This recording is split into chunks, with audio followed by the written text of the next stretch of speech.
Hi guys. So today we're going to talk about go to bed with duration and distractions, particularly in the context of while you're eating at a dining room table. Now I don't have a dining room table at this point, so we're going to use this since this is where we eat. As you can see, Henry knows I have food. Of course, that's treats from the treat pouch, but he has started to get in the habit of doing a little bit of what we refer to as begging. And if you want your dogs to stop, we're going to talk about how to get the go to bed to replace the behavior of coming over and trying to sneak the food as much as possible. So first thing that I'm going to do is I'm going to start off sending him to the bed, and I'm going to start to kind of move towards the idea of what it looks like when I sit down to eat. So for me, right, that would be me sitting here and, having my food, having whatever it is with me. So I'm going to send him to bed. Come here, bud. Go to bed. Go to bed. Come here. Come on. Thank you. Go to bed. Good boy. Good job. So, good boy. Up all the way. Good job. Up all the way. Thank you. Good boy. Try again. Good boy. Oh. Good job. Oh. Why? Why? All right. Try again. Good boy. Very nice. You're kind of cheating there. Down. Good. And then going to come back as if I'm going to sit down. Good job. Okay. Good boy. Not release or not reward him, but release him and then toss the treat away. I'm then going to do the same thing. Go to bed. Good boy. Very nice. Now I'm going to I'm going to accept the sit because the sit's perfectly fine for me. I pretend to, good job. Sit down. Okay. Very good. Very good job, bud. Go to bed. Good boy. Good. Go to sit down. Oh, good job. And you can see he's trying to come up on the couch. That's typically where he is, where we eat. Now he's allowed to be on the couch, but if I'm imagining him trying to get to my food, trying to steal my food, it's gonna be much easier for him to do it on there. And that's not technically within the border of the bed. So all I do is if he tries to go up the steps or move off the bed in any capacity, I'm going to start to stand up as if to correct him. And then when he finishes the behavior I want, which in this case is sitting on the bed calmly, I'm going to continue what I was doing. Then stand up, come back. Okay, good boy. Reward after I release him. Go to bed. Good job, bud. Good job. Up. Good boy. Good job. Come back. Oh, come back. Sit down. And as you can see, when I start to sit, he assumes that he's going to be allowed to come up on the couch and greet and interact with me, which is normally what he's allowed to do.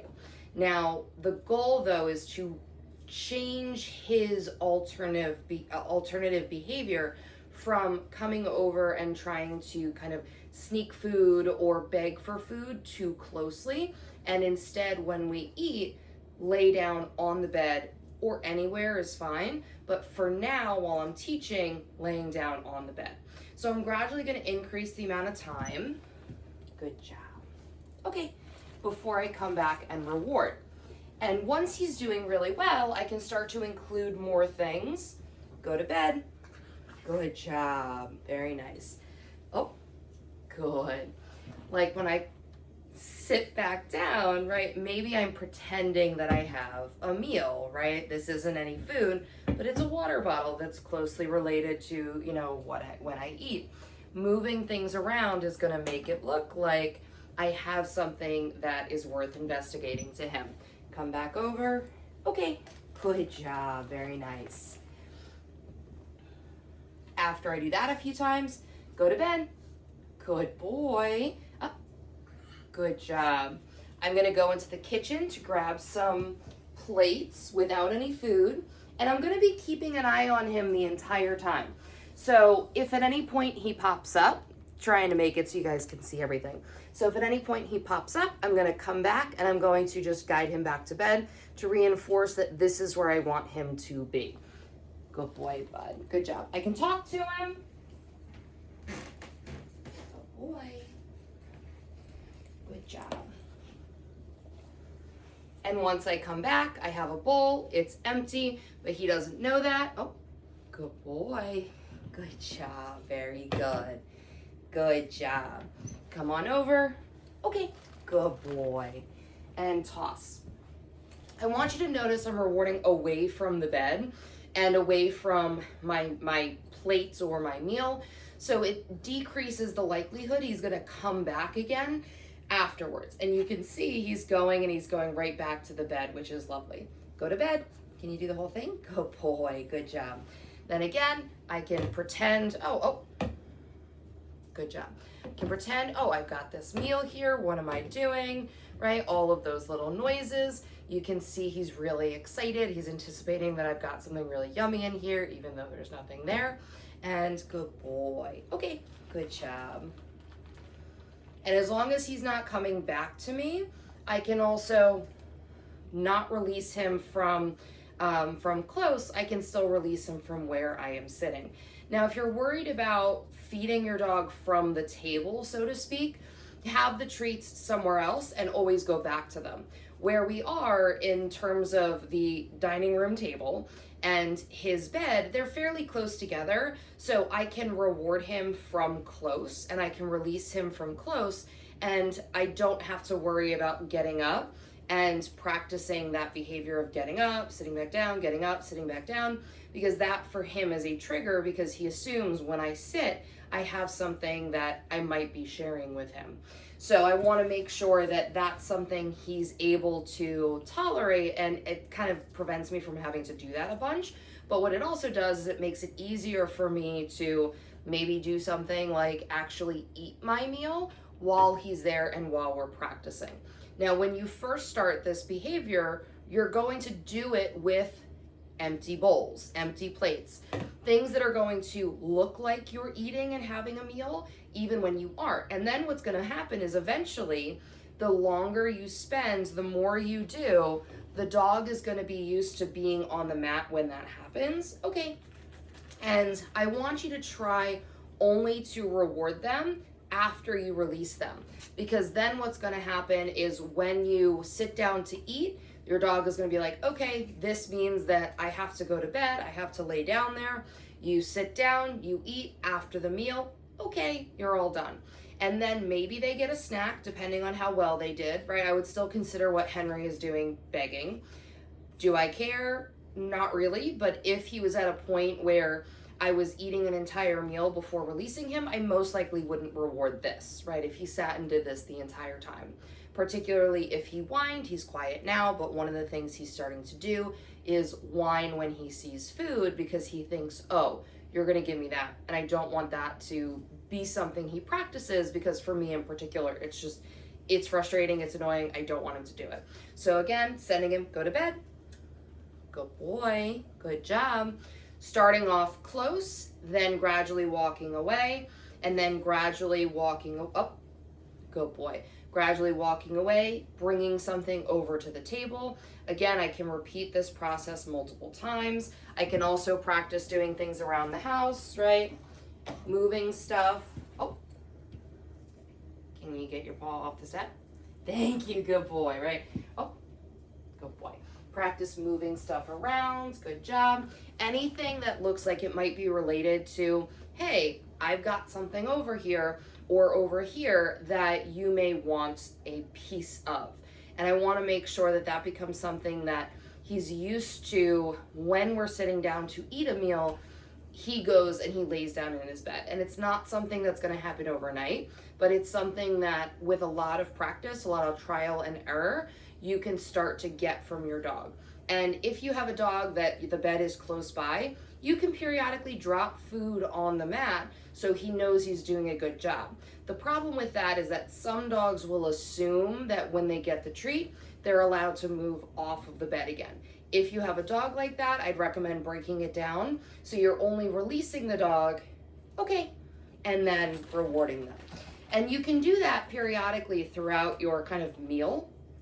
And then eventually over time, you don't have to release them as many times, and eventually you don't have to release them at all until you're absolutely done with your meal.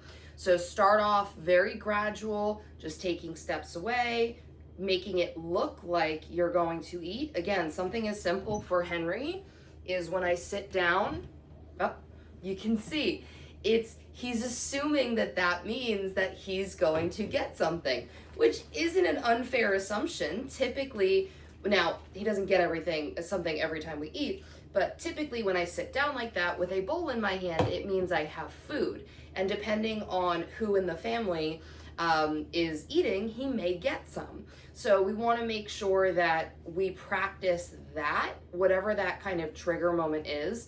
And if you need to, break it down into even smaller pieces. So instead of me sitting all the way down, oh, good boy, I pretend to sit, okay, good job. Release. Go to bed, send him back. Good boy, pretend to sit. Good boy. Okay. Good. Go to bed. Good. Yes, good job. Oh, good. Okay, very nice. Good. Go to bed. Good boy. Good job. Until eventually I can up. Good boy. I can actually sit down.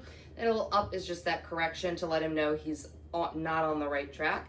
And I want to make sure that he knows what my expectations are.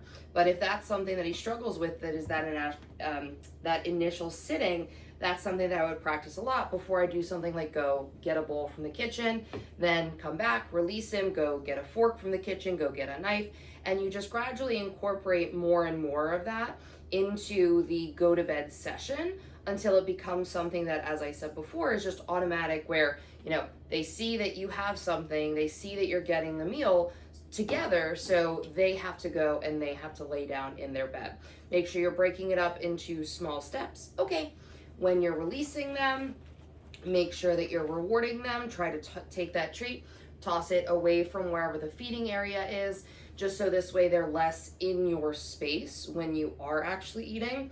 And if you need to, if your dog is really struggling with this, you can put them in the crate while you're actually having your meals, until eventually these sessions basically look like, oh, I'm actually having a meal, right? I might bring my food over. I might actually pretend to cut with knife and fork and pretend to eat, nom nom nom nom, right? All of that stuff is going to be very exciting for them. So I want to make sure that that's something that I practice in training sessions until eventually it can transfer to the real life setting of I'm actually sitting down, I'm actually having a meal. It's going to vary from person to person. So if it was me and my husband here, it would be much harder than if it was just me. If it was just my husband here, it would be much harder for Henry because he doesn't necessarily have the same relationship with Henry that I do, in the sense that Henry's used to responding to me, he's used to training with me, and, you know, my husband is just kind of like the guy who feeds him. And so that's going to be much harder for the habit Henry has to break, depending on who the person is, right? So that's all stuff to keep in mind, and just make sure, as always, you're breaking it down into really, really small steps, keeping an eye on what your dog is struggling with. If they struggle twice in a row, or they make a mistake twice in a row, that means you're most likely too far and doing too much. So you can break it down into a little bit smaller piece, and then gradually build up from there. Because if you find that there's a resistance point, there's a sticking point, you can always work around it. Like with Henry, me sitting down was a sticking point, so I just stayed seated and I just practiced with the bowl and the other items on the table there. And then I can practice the sitting down at another time until eventually it all becomes seamless. And then eventually you can just sit down, have a meal. Your dog's going to automatically be laying in bed. And he's very attentive on me right now, but eventually the longer that we go, the less excited he's going to be. In fact, he's already calmed down a lot since we first started. He was whining a little bit in the beginning. Now he's being at least calm and relaxed. So you'll start to notice, even if your dog, when you're practicing, is really excited and really attentive, which in of itself kind of looks like begging. It really depends on your definition, but that anticipation that, hey, you're gonna give me something, if it seems like they still have that, the more you practice and the longer your repetitions last, the less they're going to do that. All right, well, that was practicing go to bed, adding a little bit of distance, adding a little bit of distractions. And I want you guys, give this a try. Let me know how it goes. And as always, I will see you next time.